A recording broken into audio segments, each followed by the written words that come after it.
I'm going to show you a little trick on how to add extra flavour to your fish with a tandoori spice rub, and then finish it off with a beautiful zesty relish made with fresh beetroot and lots of fresh herbs. Let's start with the relish. All you do is get a medium-sized bowl like this, and then you add some lime zest, some lime juice, a little bit of brown sugar, and some ginger. Add some sea salt, and you whisk that together to dissolve the sugar. You can just use a fork. You add the grated beetroot, which is right here, some coconut, and some coriander and mint. You toss it together, you season it with just a little bit of salt, and that's it, you're done. It's really that simple. Now, if you want to get ahead, you can make this the day before and you can store it in the fridge. Just don't add the fresh herbs until you're ready to serve. I'm also going to serve my barramundi with a creamy yogurt vinaigrette to cut through the spice. All you do is start off with some Greek yogurt, you pour that straight into a bowl, and then you just add some olive oil, some lime juice, and some brown sugar to balance out the flavors. If it's a thick consistency, you can add just a little bit of water to thin it out, and then you just whisk it together. Again, it's fine to whip this up the day before. You just cover it and store it in the fridge. Now for the hero of the dish, the barramundi. Now, if I say tandoori, you probably think of a paste, but this recipe you're going to be making a spice mix, and it's super simple. And guess what? You can use it on so many different things. All you're going to do is take 3 teaspoons of paprika and pop that into a small bowl.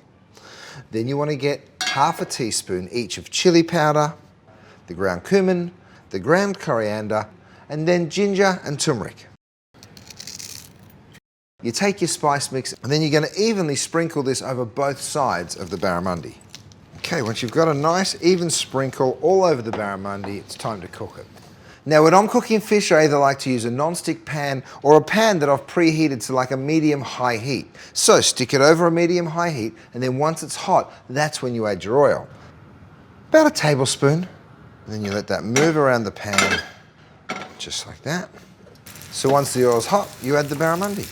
Now, fish doesn't take long to cook, but don't go turning it or poking it around too much. Give it enough time to brown nicely underneath. About 4 minutes is what you're looking for. Then you're going to turn it over and you're going to cook the other side as well. If you mess around too much while you're starting to cook the fish, what can start happen is it can start to break apart. Don't forget, it's quite delicate, and you won't get that beautiful even crust that you're looking for.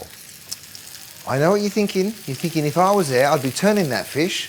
Don't do it. You just got to be patient. You've just got to wait. It genuinely takes a good 3 or 4 minutes to get that color and to get that beautiful crust underneath. Just have the confidence that it's not going to burn. It's all right.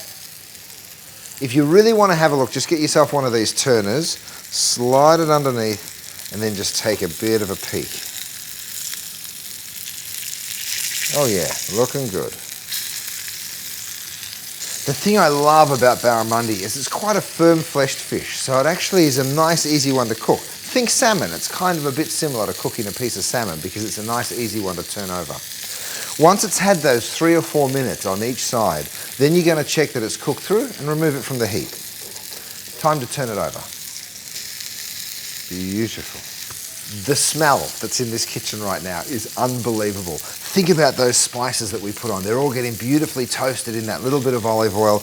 Once the barramundi's had about 4 minutes on either side, just check that it's cooked through. I use a cake tester or one of these little skewers, and you just sort of push it into one of the thicker parts of the fish and make sure that it goes in and out nice and easy. If it feels a little rubbery still in the center, that's going to tell you that it needs just a little longer to cook in the middle. This is perfect. Turn your heat off. To plate up, it's really, really simple. I get myself that beautiful vinaigrette that we made with the yogurt. I pour it straight into the center of the plate, pick up that beautiful barramundi, lay the barramundi right there in the middle of the plate, and then just pick up some of that gorgeous beetroot relish right there into the center. The beetroot gives a really lovely crunch, and if you see down the bottom of the bowl here, there's actually a little bit of that juice, which just mixes so nicely as a bit of a sauce. For the finishing touch, some fresh coriander and mint, and we are done.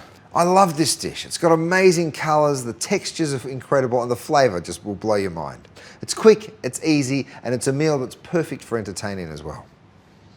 For the full recipe, see the description below.